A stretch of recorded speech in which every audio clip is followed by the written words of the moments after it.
বিশ্ববিদ্যালয় রূপান্তর সহ ৭ দফা দাবিতে দেয়া আলটিমেটাম না মানায় Barasat barricade two north city কর্মসূচি শুরু করেছেন তিতুমির কলেজের শিক্ষার্থীরা। একই সঙ্গে চলছে শিক্ষার্থীদের আমরণ অনশন কর্মসূচি।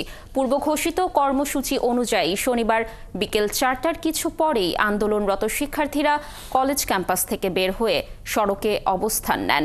তারা সড়ক অবরোধ করে রাখেন। রাস্তার বিভিন্ন জায়গায় বাঁশ দিয়ে ব্যারিকেড দিয়ে বাধা দেন যান চলাচলে। এতে করে যান চলাচল বন্ধ হয়ে যায়। ভোগান্তিতে পড়ে যাত্রীরা। এদিন আমরণ অনশনরত ৩ জন শিক্ষার্থী অসুস্থ হয়ে পড়লে তাদের নিয়ে যাওয়া হয় হাসপাতালে।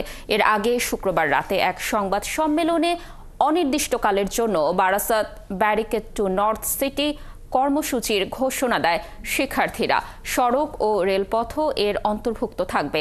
তবে ইজতেমার কথা বিবেচনা করে কর্মসূচি কিছুটা শিথিল রাখার কথা জানান শিক্ষার্থীরা। এদিকে এক বিবৃতিতে শিক্ষা মন্ত্রণালয় জানিয়েছে, সময় বেঁধে দিয়ে তিতুমির কলেজকে বিশ্ববিদ্যালয় ঘোষণার আন্দোলনের কোনো যৌক্তিকতা দেখছেন না তারা। দর্শক, এই বিষয়ে আরও খোঁজখবর রাখছেন আমাদের সহকর্মী রাশেদ আনিস। আমরা সরাসরি যুক্ত হচ্ছি আনিসের সাথে। আনিস, আমরা দর্শকদের যেমনটি জানাচ্ছিলাম যে শিক্ষার্থীরা ইতোমধ্যে Barasat barricade two north city কর্মসূচি শুরু করেছে। কি বলছে শিক্ষার্থীরা এই বিষয়ে? তারা কি কি পদক্ষেপ নিচ্ছে এবং সেই সাথে সড়ক অবরোধের কি কি তথ্য রয়েছে তাও জানাবেন।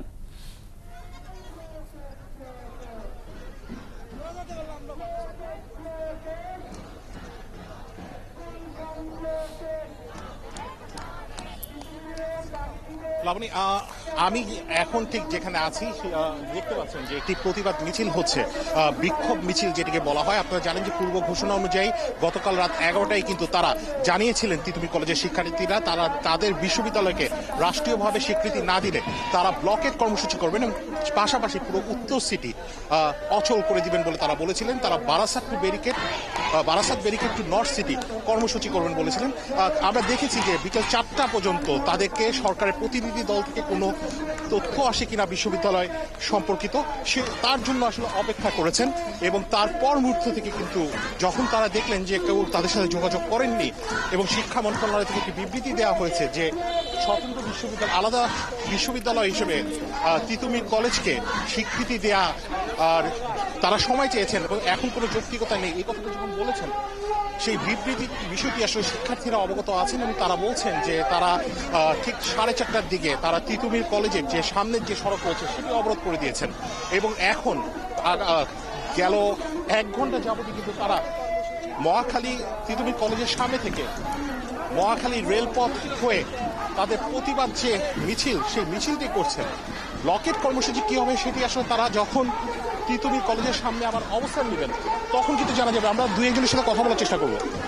একটু যদি আপনার সাথে কথা বলি, আপনাদের ব্লকেট কর্মসূচি হওয়ার কথা বলেছিলেন, এটা কি ব্লকেট কর্মসূচির কথা বলেছিলেন? ব্লকেট কর্মসূচি নিয়ে যদি আমরা এখন গুলশান ব্লকেট করব, কালকে রাতেও আমরা করেছিলাম।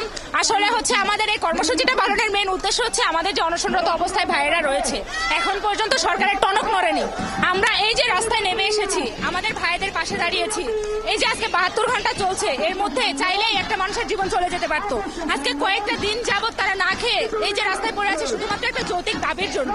অযৌক্তিক কিছু না, তারা আমাদের সাথে আসুক, কথা বলুক, তারা একটা সিদ্ধান্ত দিয়ে যাক। তারা এই পর্যন্ত এখন পর্যন্ত প্রশাসন বলেন, উপদেষ্টা মন্ডল বলেন, সরকার বলেন, কোথা থেকে কেউ আসেনি। যার কারণে আমরা এখন গুলশান ব্লকেট করব। এটাই আমাদের আপাতত কর্মসূচি। পরবর্তীতে যদি কোনো কর্মসূচি পালন করে সেটা আপনারা জানতে পারবেন। ধন্যবাদ। আমরা দেখেছি যে আপনারা হচ্ছে তিতুমির কলেজের সামনে থেকে মহাখালী রেলপথে গেছেন, তারপর হচ্ছে এখন গুলশান 1-এ যাচ্ছেন। আপনারা বলেছিলেন সড়ক এবং রেলপথও আসলে অবরোধ করবেন, আবার সড়ক এবং রেলপথ অবরোধ করার কথাও কিন্তু আপনারা বলেছিলেন। আবার আপনারা বলছেন যে আজকেই হয়তো একটি প্রেস কনফারেন্স হবে, পরবর্তী কর্মসূচি বলে দেওয়া হবে। আসলে কোনটি সত্য? আসলে আমরা বলছি না যে পরবর্তী কর্মসূচি জানানো হবে, আমি আজকের কথা বলছি যে আজকে কর্মসূচি কতক্ষণ থাকবে বা আমরা গুলশান ব্লকেট পরে অন্য কোথাও যাবো কিনা সেটার কথা বলেছি। আপনি ভুল শুনেছেন। আর আমাদের পরবর্তী কর্মসূচি অলরেডি কালকে প্রেস ব্রিফিং এ বলে দেওয়া হয়েছে। আজকে 4টার মধ্যে যদি তারা আমাদের প্রশাসন থেকে সরকার থেকে কোনো 4টা পার হয়ে গেছে, এখন পর্যন্ত দেয়নি এবং আপনারা কিছুক্ষণের মাঝে সেই কর্মসূচিটি জানাবেন। লাবণী। আনিস, আপনি থাকুন সেখানে এবং তথ্য সংগ্রহ করতে থাকুন। আমরা পরবর্তী সংবাদে আবার আপনার সাথে যুক্ত হয়ে সর্বশেষ তথ্য দর্শকদের জানানোর চেষ্টা করব।